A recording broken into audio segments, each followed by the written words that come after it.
Бул мыйзам долбоору Данияр Жолдошевич президентибиздин жарлыгына, указына жараша иштелип чыкты, туурабы? Президентибиз бул жерде айтып атат. Чакан жана орто ишкерлер субъектилердин колдоо жөнүндө жагымдуу салыктык климат түзүү боюнча деп атат да. Мен указды карап чыктым. Указда көрсөтүлгөндөр дагы кодекске кирип атат, жана көрсөтүлбөй указда жок нерселер дагы кирип атат да. Өзүңүз билесиз.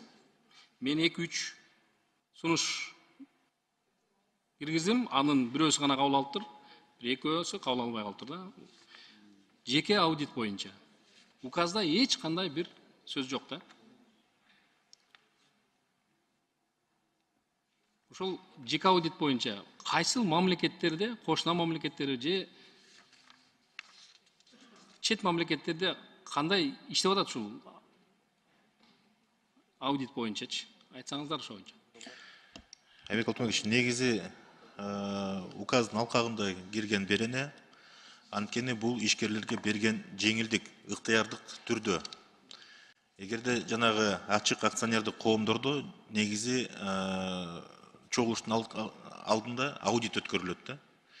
Эгерде ошол жалданган аудит компаниясы менен келишим түзүп, ошол аудит компания өзүнө жоопкерчилик ала турган күндө, ошол жасалган аудит финансылык органдардын алдында жасалган аудит деп эсептелет да. Бирок эгерде текшерүү жүрүп, кандайдыр бир мыйзам бузуулар чыга турган болсо, ошол аудит компаниясы жеке жооп берет да, и жоопкерчилиги ошол мыйзамда каралган. Данияр Жолдошевич, өткөндө экөөбүз дагы сүйлөшүп бир түшүндүрдүңүз эле да. Дагы мен дагы түшүнгүм келип атат да мына.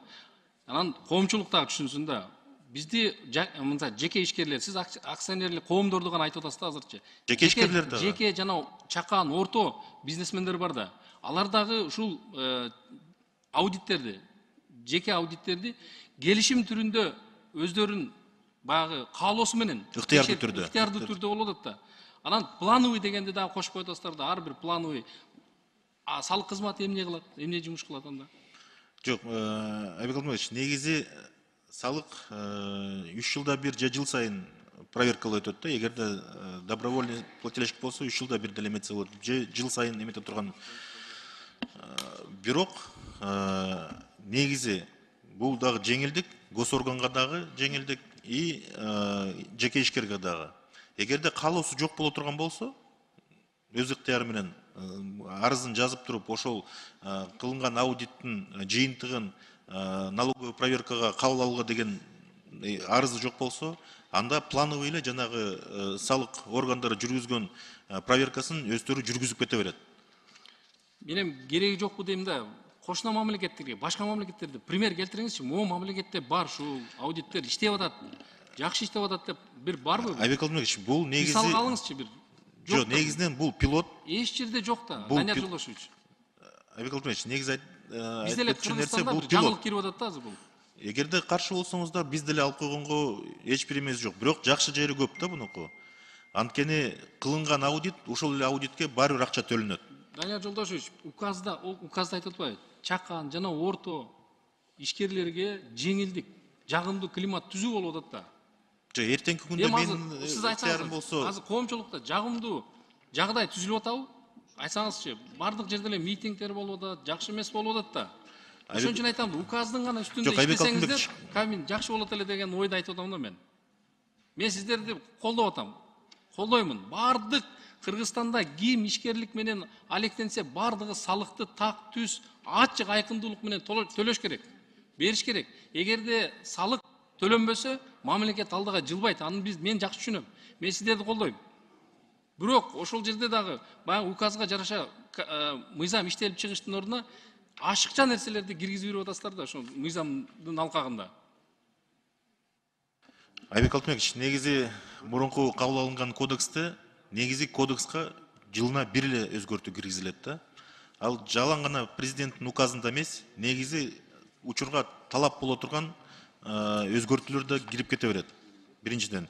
Экинчиден, бул норма негизинен ыктыярдуу түрдө, эртең күндө барып ишкерлерге сөзсүз түрдө кыла турган нерсе эмес. Эгерде кандайдыр бир Анткени жанагы жеке ишкерлердин бир топтон түзүлүшү бар да. Мисалы үчүн 5 адам түзүлүп бир фирма түзгөн учурлар бар. Бири-бирине мисалы үчүн ишенич жок. Ошон үчүн аудитордук компанияны жалдайт. Аудитордук компания жалдагандан кийин ошонун жыйынтыгын өзүнө кандайдыр бир эмеге алат да, расчетко. Ошол эле алынган аудиттик текшерүүнү налоговыйга эме катары, финансылык отчет катары бере турган болсо, эгерде налоговый менен эметкенден кийин текшерүү жок болот. Бирок буну негизи аудиторлук компаниялар өзүнүн эмесин, жоопкерчилигин алыш керек да. Ошол гана учурда бул кандайдыр бир милдеттүү түрдө кыла турган нерсе эмес. Бул деле жеңилдик. Эгерде жок, ал ашыкча норма десеңиз, биз деле ага макулбуз. Бул негизи пилоттук нерсе. Эч бир кандайдыр эме жок. Бирок азыр ушу салык органдары менен чогуу бирдикте сүйлөшүп, жоопкерчилик анткени аудитордук кесипкөйлүк лицензиянын негизинде жүргүзөт да. Анткени ошо лицензиянын жоготушу, өзүнүн авторитетин жоготушу, ошол аудиторлук көз карандысыз принциптерин жоготуу, ушул 3 принципте киргизилген нормада. Эгерде жок десеңиздер, биз деле каршы эмеспиз андан алгандан. Бирок бул алдыга мындай прогрессивдүү бир норма да бул. Эгерде туура көрсөңүздөр. Данияр Жолдошевич, менин оюмда ушу салык кодекси жакында эле кабыл алынган, билесиз. Кайра кайтып, кайра өзгөртүүгө келип атабыз да. Мен ошон үчүн айтып атам, эртеге дагы кайра кайтып калбайлы деген ойдо. Бул бизде практика болбогон, эч качан мындай жумуш болбогон үчүн мен ушу мындай кооптонуп атам. Эртең алардын жоопкерчилиги кандай болот? Алардын чыккан чечимдери кандай болот? Алар эртеге сотто кандай өздөрүн эме кылышат?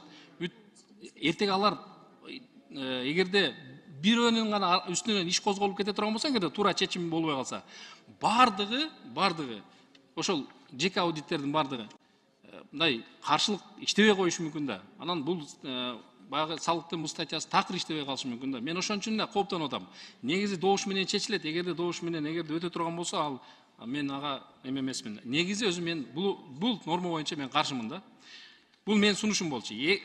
Бир эле менин эмес, көптөгөн депутаттардын сунушу да. Бир жалгыз сунуш болсо дагы мен бул суроону сиздерге такыр бермек эмесмин да.